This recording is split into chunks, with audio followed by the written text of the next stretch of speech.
તો આ તરફ નકલી વસ્તુ બાદ હવે ખેડૂતો પર નકલી ખાતરનો ખતરો મંડાયો છે।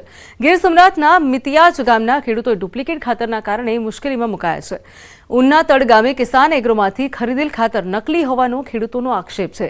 વાવણી બાદથી 1 થી 1.5 માસ બાદ પણ ઘઉંના પાકમાં વૃદ્ધિ ન થતા સમગ્ર વિગત સામે આવી છે। ખેડૂતોની હાલ પડ્યા પર પાટું જેવી સ્થિતિ સર્જાઈ છે। તો સમગ્ર મામલે કિસાન એકતા સમિતિ દ્વારા તમામ છેતરપિંડી મામલે ખેડૂતોની મુલાકાત લઈને ખાતરની લેબોરેટરી કરી ખેડૂતોને તાત્કાલિક વળતર માટે ખેતી નિયામક અધિકારી ગીર સોમનાથને પત્ર લખીને માંગણી કરવામાં આવી છે।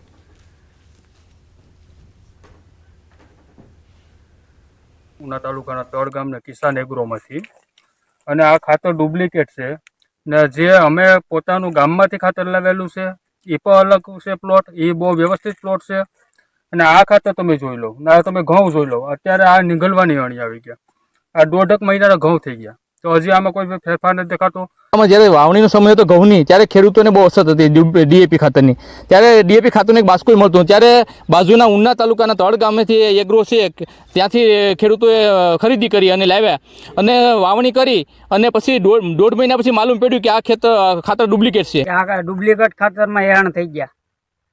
એ આ ઘઉં જો આ 1 દીના વાયેલ છે, આ ઘઉં ને આ ઘઉં એમાં જમીન આસમાનનો છે, એમાં ડુપ્લિકેટ મેળવ્યું। તો આ તરફ એક તરફ ડુંગળીની બબલક આવક જોવા મળી રહી છે, ત્યારે બીજી તરફ ડુંગળીના ભાવમાં ઘટાડો થતા તાતની પારાવાર મુશ્કેલીનો સામનો કરવો પડ્યો છે।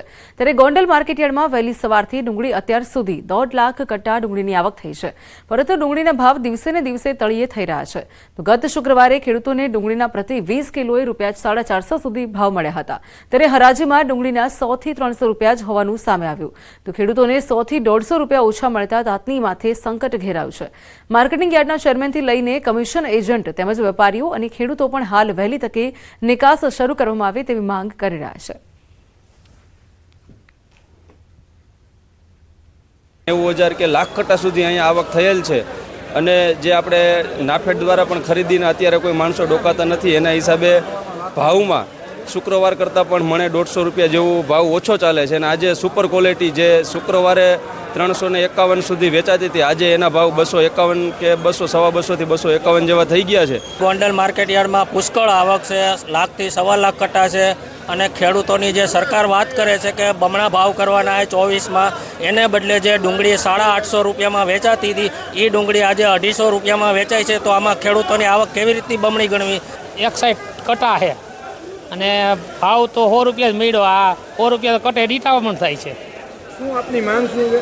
મજૂરી હાવ બહુ વધારે થાય છે અને સરકારને આ નિકાસ કરાવવાનું કરો ને, ખેડૂત મરી જાય કે બાંગ્લાદેશમાં જો આપણી અને નેપાળમાં જો આપણી ડુંગળીની નિકાસની છૂટી મળે અને એ અત્યારે જે બંધ છે એને હિસાબે ભાવ જે 500-700 રૂપિયા જતો એને હિસાબે 100 થી 300 રૂપિયા અત્યારે થઈ ગયો છે।